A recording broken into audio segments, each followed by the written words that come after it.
অয়নের বাবা অয়নকে শাস্তি দিয়ে ময়নাকে সুস্থ করে বাড়িতে ফিরে নিয়ে যাচ্ছে রুদ্দুর। হ্যাঁ বন্ধুরা, এমনটাই দেখা যাবে। বিস্তারিত জানতে ভিডিওটিতে লাইক দিয়ে সম্পূর্ণ দেখতে থাকো।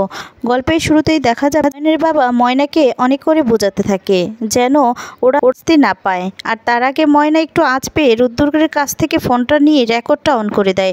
তারপর দেখা যাবে অয়নের বাবা টাকার অফার করে আর সেগুলো সমস্ত কিছুই সেখানে উঠে যায়। এদিকে ময়নাকে জিজ্ঞেস করলে ময়না তখন বলতে থাকে আমি ভেবে দেখব। তারপর রুদ্দুর এই কথা শুনে অবাক হয়ে যায়। রুদ্দুর বলে ময়না তুমি এটা কি বলছো? তুমি টাকা নিবে এদের কাছ থেকে? এতটা আমি বুঝতে পারছি না। তখন বলে ডাক্তারবাবু দাঁড়ান। আর তারপর ময়না বলতে থাকে যে আমি আপনাদেরকে পরে জানাবো। এরপর দেখা যাবে অয়নের বাবু বলতে থাকে যে একটু এখন জানালে তো ভালো হতো, আমাদের বিরুদ্ধে তো স্টেপ নেবে না। আর আমি তো দোষ করেছি, আমি বললাম। আর তুমি শুধু ওদের কাছে গিয়ে বলবে যে আমি রাস্তায় কোনো ট্রেড করিনি। আমার সারা জীবনের যত টাকা দরকার সমস্ত টাকা আমি দিয়ে দেবো। সারা জীবন তুমি আর তোমার বাবা বসে খেতে পারবে। আর সমস্তটাই রেকর্ডে উঠে যায়। আর ময়না তখন বলে আমাকে একটু ভাবার সময় তো দিতে হবে না। আর তখন অয়ন আর সায়ন রায় সেখান থেকে চলে যায়। তারপর ময়নাকে রুদ্দুর বলতে থাকে আচ্ছা ময়না তুমি এটা কি করলে? তুমি টাকার বিনিময়ে তুমি ওদেরকে ছেড়ে দিবে এভাবে? এটা তুমি করতে পারো? না না, আমি বিশ্বাস করছি না। এরপর বলে আমি তো আপনারা এখনো বিশ্বাস করি ডাক্তারবাবু বলে মোবাইলটা বের করে তখন সেই রেকর্ডটা বলতে থাকে যে প্রমাণ পেয়ে গেছো ডাক্তারবাবু, এবার এই প্রমাণটা দিয়েই ওদের শাস্তি হবে। কথাটা শুনে রুদ্দুর অবাক হয়ে যায়। আর রুদ্দুর তখন বলতে থাকে ও আচ্ছা, তুমি এর জন্যই তাহলে ফোনটা নিয়েছিলে, ওদের বিরুদ্ধে প্রমাণ জোগাড় করার জন্য? ময়না সত্যি।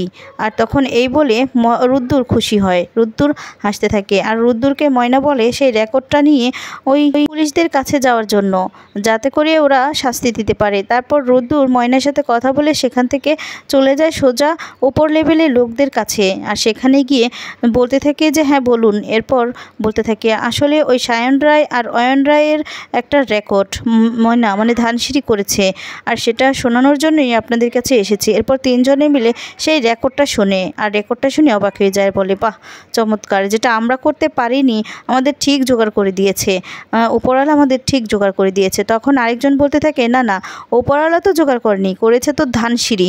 সত্যি আপনার বউ না জিনিয়াস, আপনার বউর বুদ্ধি অনেক। উনি যে কীভাবে অদ্ভুত কাণ্ডগুলো করে ফেলে সত্যি বুঝতে পারি না, যেটা আমরা এতদিন ধরে খুঁজছি করতে পারিনি, কিন্তু উনি হসপিটালে বসে ঠিক প্রমাণ জোগাড় করে ফেলেছে।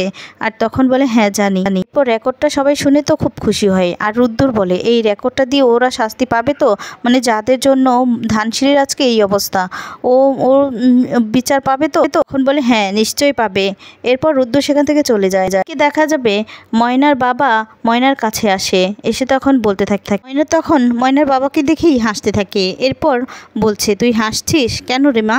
এরপর বলে আমি খুব খারাপ না বাবা, তোমাদের সবাইকে আমি ভোগাচ্ছি, আমার জন্য তোমরা এত ভোগান্তিতে আছো। আর তখন বলে তা জানি না, কিন্তু সত্যি তুই না জামাই রে খুব ভোগাইতাছিস, জামাই তোর জন্য খুব কষ্ট পাচ্ছে, কেন এমনটা করছিস? জামাই তোরে খুব ভালোবাসে, বুঝতে পেরেছিস?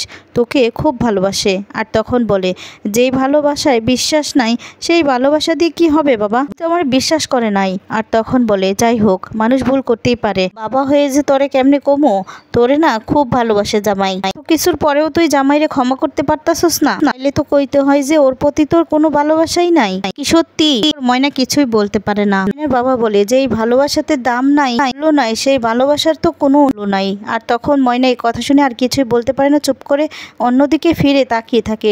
তখন ময়নার বাবা সেখান থেকে বেরিয়ে যায়। এদিকে দেখা যাবে প্রফেসর আর উপর লেভেলের লোকজন বসে থাকে কলেজের পক্ষ থেকে। আর তারপর অয়নকে সেখানে খবর দেয়। অয়ন এসে বলতে থাকে যে আমাকে খবর দিয়েছেন স্যার?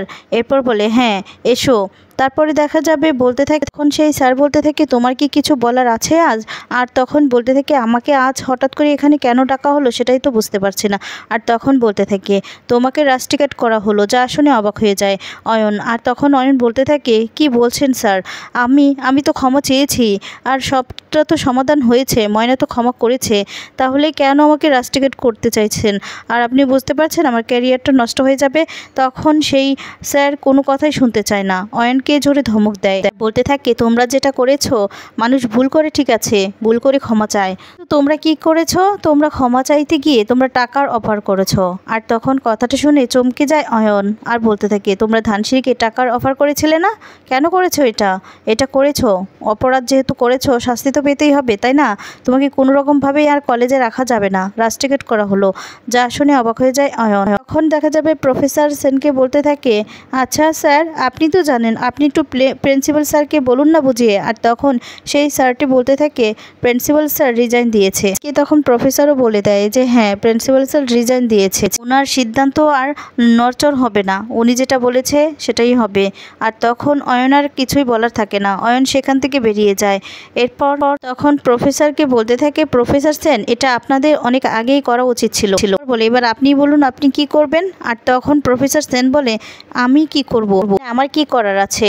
আর তখন বলে প্রিন্সিপাল রেজিগনেশন দিয়েছে সেটা নিশ্চয়ই আপনি জানেন, এবার আপনিও সেটাই করবেন। কথা শুনে প্রফেসর অবাক হয়ে যায়, আপনি যদি এভাবে এখানে থাকেন কোনো ছাত্রছাত্রী আপনার কাছে ক্লাস করতে চাইবে না আর অসম্মান হবেন, সম্মানহানি হবেন, তার থেকে বরং আপনাকে যেটা বলেছি কালকের মধ্যেই আমাদেরকে এটা আপনি লেটারটা জমা দিয়ে দিন, বুঝতে পেরেছেন। কথাটা শুনে খুবই অবাক হয়ে যায়। তারপর সেই স্যারটি সেখান থেকে চলে যায়। অন্যদিকে অয়ন যখন বাহিরে যায় অয়নের দুই বন্ধু বলতে থাকে কিরে কি হয়েছে, কেন ডেকেছে। তখন বলে আমাকে রাস্টিকেট করেছে। যা শুনে অবাক হয়ে যায়, বলে এই তো তুই বললি যে সবটা নাকি সমাধান হয়েছে, তুই নাকি ধানসিঁড়ির কাছে গিয়েছিলি আর এখন বলছিস আবার মানে রেস্টিকেট করেছে, মানেটা কি আমাদের কিছু করেনি তো। এরপর বলে না তোদের নামটা আমি বলিনি।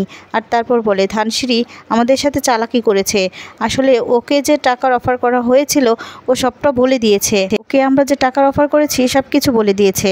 আর তখন বলতে থাকে যে কি বলছিস তুই, এবার কি হবে তাহলে।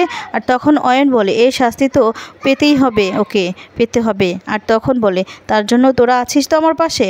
এরপর অয়নের দুই বন্ধু বলতে থাকে যে হ্যাঁ নিশ্চয়ই তোর পাশে তো আমরা আছি, কারণ আমাদেরও তো ওর প্রতি রাগ আছে তাই না, আর তোকেও কলেজ থেকে বের হতে হচ্ছে ওর জন্য শুধু, আর আমরা তোর পাশে থাকবো না তা কি হয়। দেখা যাবে অয়ন তখন বাড়িতে চলে আসে, বাড়িতে এসে খুব কাঁদতে থাকে। অয়নের মা তখন বলতে থাকে বলেছিলাম তোমাদেরকে ক্ষমাটা চেয়ে নাও, তোমরা কি করলে। আর তখন বলে ক্ষমা তো চেয়েছি। অয়ন বলে মা তুমি এখনও ধানসিঁড়ির হয়ে কথা বলবে। এরপর বলে না আমি তোদের হয়ে কথা বলছি, কিন্তু কি করলে তুমি, তোমাকে বলেছিলাম যে ক্ষমা চাইতে আর তোমরা কিনা গিয়ে টাকার অফার করলে। আর তখন এই সমস্ত বলে নানান কথা বলতে লাগে। এদিকে অয়নের বাবা বলতে থাকে যে এই ধানসিঁড়িকে আমি দেখে নেব, ওকে আমি কিছুতেই ছাড়বো না, কিছুতেই না। অয়নও কাঁদতে থাকে। ঠিক তখনই পুলিশ অফিসারের গাড়ির শব্দ হয় আর তখন পুলিশ অফিসাররা বাড়ির ভিতরে ঢুকে যায়। এরপর বলতে থাকে যে সায়ন রায় আপনাকে আমার সাথে যেতে হবে। আর তখন বলে কেন। এরপর বলে যে ওই যে আপনি রাস্তায় ধানসিঁড়িকে থ্রেট করেছেন এর জন্য। আর তখন বলতে থাকে মানেটা কি, আর আরেকটা অফিসার কোথায়, মানে আপনার আগে যিনি উনি কোথায়। এরপর বলে উনি রেস্টিকেট হয়েছে, ওনাকে সাসপেন্ড করা হয়েছে। যা শুনে অবাক হয়ে যায় পুলিশ অফিসার। তখন বলতে থাকে এবার যাতে আমার সাসপেন্ডটা না হয় সেই জন্য আপনাকে আমার সাথে যেতেই হবে, বুঝতে পেরেছেন, তাই বলছি ভালোই চলুন। আর তখন অয়নের বাবা যেতে বাধ্য হয়। এদিকে দেখা যাবে গুলু বাড়িতে ফিরে আসে, গুলুকে দেখে খুব খুশি হয়। আর তারপর সবাই মিলে গুলুকে দেখে খুবই খুশি হয়। তারপরে দেখা যাবে গুলু বলতে থাকে এত বড় একটা ভালো সংবাদ পেয়ে তো আমি আর থাকতে পারলাম না, চলে এলাম। আর তখনই রুদ্দুর বলে কিসের মানে খবর। আর তখন বলে দেখছিস না, আমি তো ওই ফিসফিস করে সবাই পড়ছিল দেখছিলাম চা খেতে গিয়ে, এই তো দেখ ময়নার ছবি বের হয়েছে সব জায়গায়। আচ্ছা ময়না কোথায়, এতবার একটা জেদ, মানে ও জিতেছে আর ময়না বলে চিৎকার করে ডাকতে থাকে। রুদ্দুর তখন বলে তুই বোধহয় পুরো ব্যাপারটা পড়িসনি, আসলে ময়না তো বাড়িতে ফিরে আসবে না, এখানেও তো এটা লেখা আছে যে ময়না শ্বশুরবাড়ি থেকে চলে গেছে। আর তখন বলে মানেটা কি, লিখেছে তো কি হয়েছে, ও হসপিটালে আছে, ও কি হসপিটাল থেকে হোস্টেলে ফিরবে নাকি, ওর শ্বশুরবাড়িতে ফিরতেই পারে, শ্বশুরবাড়িতেই ফিরবে, দেখিস তুই। আর তখন রুদ্দুর বলে ফিরলেই ভালো। এদিকে মেজুমার মুখটা ছোট হয়ে যায়। তারপর দেখা যাবে ময়না ওদিকে সুস্থ হয়ে যায়। ময়নাকে বাড়িতে ফিরিয়ে আনার জন্য গুলু রুদ্দুর সবাই চলে যায় আর সবাইকে দেখে খুব খুশি হয়। ময়না বলতে থাকে যে ছোটকা আপনি চলে আসছেন। তখন রুদ্দুর বলতে থাকে যে ময়না তুমি বাড়িতে যাবা না। আর তখন রুদ্দুরের কথা না শুনে ময়না গুলুর সাথে কথা বলতে থাকে। রুদ্দুর তখন বলে তুমি কথা ঘোরানোর জন্য এই সমস্ত করছো ময়না।